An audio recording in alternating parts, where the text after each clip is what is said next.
Hi guys, welcome back to my new series, Unresolved Mysteries. Today we're going to talk about a family annihilation case. 5 members of the Dupont de Ligonnès family were unalived. Excuse my mispronunciation of their names.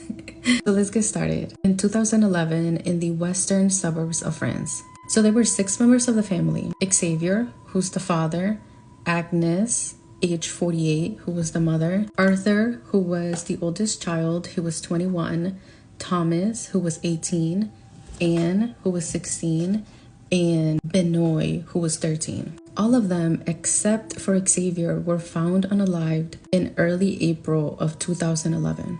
Xavier, the father, went missing, and to this day, he has not been found. He's the prime suspect in the unalivings of his family, but some of his family members don't think he did it. Xavier was born January 9th of 1961. He was an engineer, and he also created a few businesses, but they weren't successful. Agnes was born November 9th, 1962, and she was also an assistant at a school. She was described as kind, very religious. She would attend mass every week with her children, and she was also very strict with them. Arthur, the oldest child, was in college. He was also working at a pizza shop, and he had a girlfriend. All of these details are important for later, okay?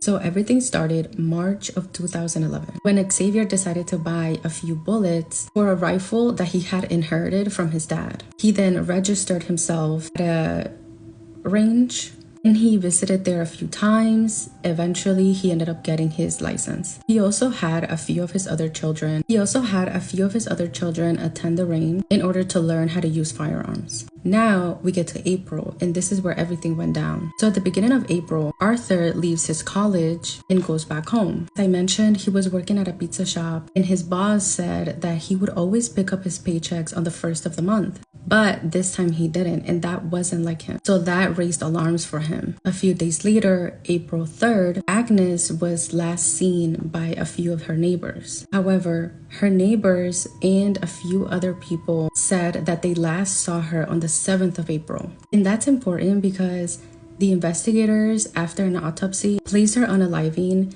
between the 3rd or the 4th of April. But there was one neighbor that was very adamant that he had seen her on the 7th.